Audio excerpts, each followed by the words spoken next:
श्री सीतारामचंद्राभ्यां नमः। श्रीमद् वाल्मीकि रामायण बालकांड 15वां सर्ग। ऋषि श्रृंग द्वारा राजा दशरथ के पुत्रेष्टि यज्ञ का आरंभ। देवताओं की प्रार्थना से ब्रह्मा जी का रावण के वध का उपाय ढूंढ निकालना तथा भगवान विष्णु का देवताओं को आश्वासन देना। महात्मा ऋषि श्रृंग बड़े मेधावी और वेदों के ज्ञाता थे। उन्होंने थोड़ी देर तक ध्यान लगाकर अपने भावी कर्तव्य का निश्चय किया। फिर ध्यान से विरक्त हो वे राजा से इस प्रकार बोले, महाराज, मैं आपको पुत्र की प्राप्ति कराने के लिए अर्थवेद के मंत्रों से पुत्रेष्टि नामक यज्ञ करूंगा। वेदोक्त विधि के अनुसार अनुष्ठान करने पर वह यज्ञ अवश्य सफल होगा। यह कहकर उन तेजस्वी ऋषि ने पुत्र प्राप्ति के उद्देश्य से पुत्रेष्टि नामक यज्ञ आरंभ किया और श्रौत विधि के अनुसार अग्नि में आहुति डाली। तब देवता, सिद्ध, गंधर्व और महर्षिगण विधि के अनुसार अपना अपना भाग ग्रहण करने के लिए उस यज्ञ में एकत्र हुए। उस यज्ञ सभा में क्रमशः एकत्र होकर दूसरों की दृष्टि से अदृश्य रहते हुए सब देवता लोककर्ता ब्रह्मा जी से इस प्रकार बोले, भगवान रावण नामक राक्षस अपना कृपा प्रसाद पाकर अपने बल से हम सब लोगों का बड़ा कष्ट दे रहा है। हम में इतनी शक्ति नहीं है कि अपने पराक्रम से उसको दबा सके। प्रभु, आपने प्रसन्न होकर उसे वर दे दिया है। तब से हम लोगों उस वर का सदा समादार करते हुए उसके सारे अपराधों को सहते चले आ रहे हैं। उसने तीनों लोकों के प्राणियों का नाको दम कर रखा है। वह दुष्ट आत्मा जिनको कुछ ऊंची स्थिति में देखता है उन्हीं के साथ द्वेष करने लगता है। देवराज इंद्र को परास्त करने की अभिलाषा रखता है।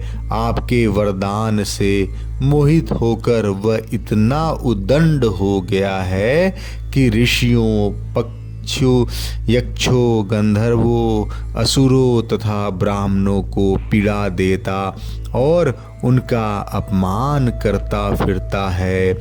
सूर्य उसको ताप नहीं पहुंचा सकते, वायु उसके पास जोर से नहीं चलती तथा जिसकी उताल तरंगे सदा ऊपर नीचे होते रहती है, वह समुद्र भी रावण को देखकर भय के मारे स्तब्ध हो जाता है, उसमें कंपन नहीं होता।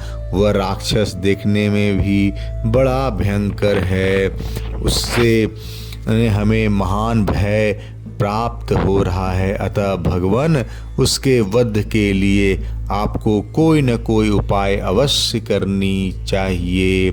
समस्त देवताओं के ऐसा कहने पर ब्रह्मा जी कुछ सोचकर बोले, देवताओं, लो, उस दुरात्मा के वध का उपाय मेरे समझ में आ गया।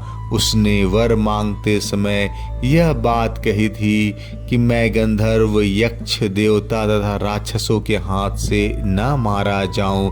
मैंने भी तथास्तु कहकर उसकी प्रार्थना स्वीकार कर ली।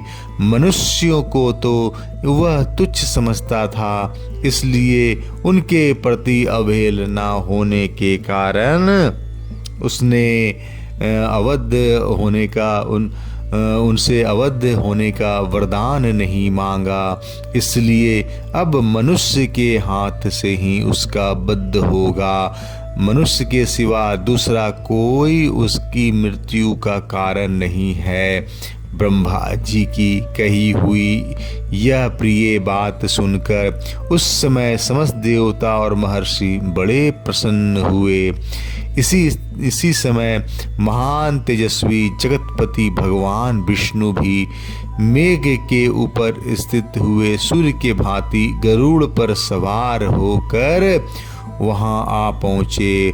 उनके शरीर पर पीताम्बर और हाथों में शंख चक्र एवं गदा आदि आयुध शोभा पा रहे थे। उनकी दोनों भुजाओं में तपाए हुए स्वर्ण के बने केयूर प्रकाशित हो रहे थे। उस समय संपूर्ण देवताओं ने उनकी वंदना की और वे ब्रह्मा जी से मिलकर सावधानी के साथ सभा में विराजमान हो गए। तब समस्त देवताओं ने विनीत भाव से उनकी स्तुति करके कहा, सर्वव्यापी परमेश्वर, हम तीनों लोकों के हित की कामना से आपके ऊपर एक महान कार्य का भार दे रहे हैं। प्रभु, अयोध्या के राजा दशरथ धर्मज्ञ, उदार तथा महर्षियों के समान तेजस्वी हैं। उनके 3 रानियां हैं जो ह्री, श्री और कृति इन तीनों देवियों के समान हैं। विष्णुदेव, आप अपने 4 स्वरूप बनाकर राजा की उस तीनों रानियों के गर्भ से पुत्र रूप में अवतार ग्रहण कीजिए। इस समय मनुष्य रूप में प्रकट होकर आप संसार के लिए प्रबल कंटक रूप रावण को, जो देवताओं के लिए अवध्य है, समर भूमि में मार डालिए। वह मूर्ख राक्षस अपने बढ़े हुए पराक्रम से देवता, गंधर्व, सिद्ध तथा श्रेष्ठ महर्षियों को बहुत कष्ट दे रहा है। उस रौद्र निशाचर ने ऋषियों को तथा नंदवन में क्रीड़ा करने वाले गंधर्वों और अप्सराओं को भी स्वर्ग से भूमि पर गिरा दिया है। इसलिए मुनियों सहित हम सब सिद्ध, गंधर्व, यक्ष तथा देवता उसके वध के लिए आपकी शरण में आए हैं। शत्रुओं को संताप देने वाले देव, आप ही हम सब लोगों की परम गति है। अतः इन देवद्रोहियों का वध करने के लिए आप मनुष्य लोक में अवतार लेने का निश्चय कीजिए। उनके इस प्रकार स्तुति करने पर सर्वलोक वंदित देव प्रवर देवाधिदेव भगवान विष्णु ने वहाँ एकत्र हुए उन समस्त ब्रह्मा आदि धर्मपरायण देवताओं से कहा, देवगण, तुम्हारा कल्याण हो, तुम भय को त्याग दो। मैं तुम्हारा हित करने के लिए रावण को पुत्र, पौत्र, अमात्य, मंत्री और बंधु बांधवों सहित युद्ध में मार डालूंगा। देवताओं तथा ऋषियों को भय देने वाले उस क्रूर एवं दुर्लभ राक्षस का नाश करके मैं 11,000 वर्षों तक इस पृथ्वी का पालन करता हुआ मनुष्य लोक में निवास करूंगा। देवताओं को ऐसा वर देकर मनस्वी भगवान विष्णु ने मनुष्य लोक में पहले अपनी जन्मभूमि संबंध में विचार किया। इसके बाद कमल नयन श्री हरि ने अपने को 4 स्वरूपों में प्रकट करके राजा दशरथ को पिता बनाने का निश्चय किया।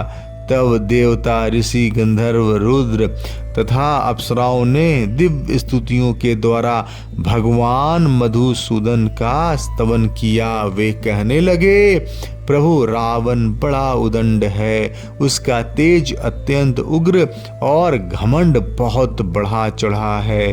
वह देवराज इंद्र से सदा द्वेष रखता है। तीनों लोकों को रुलाता है। साधुओं और तपस्वी जनों के लिए तो वह बहुत बड़ा कंटक है। अतः तापसों को भय देने वाले उस भयानक राक्षस की आप